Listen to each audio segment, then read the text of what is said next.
Depuis près de 3 mois, les secteurs douaniers, des impôts, des hydrocarbures et du trésor public gabonais sont en grève illimitée. Les agents réclament le paiement de leurs primes et la mise en lumière de certains dossiers par le gouvernement pour réduire les inégalités persistantes et optimiser la dépense publique. Face aux énormes pertes économiques engendrées par la situation, un groupe syndical invite les protagonistes à la table de négociation. D'une part, il y a cette question bien sûr de leurs primes qui sont impayées, primes qui sont en réalité leurs droits fondamentaux auxquels l'État ne peut pas se dérober.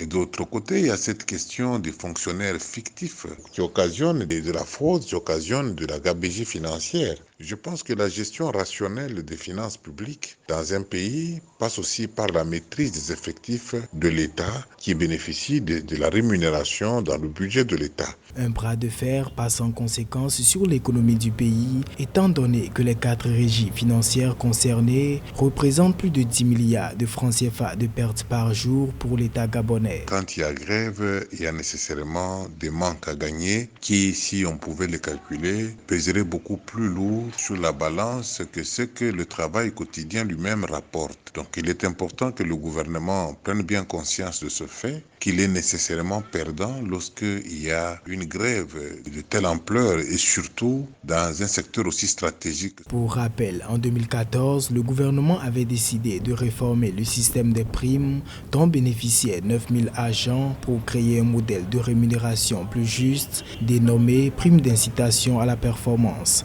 L'ancien système était doté de 212 milliards de francs CFA par an qui servaient à payer des bonus aux agents des douanes, impôts, trésor public et issus du secteur des hydrocarbures.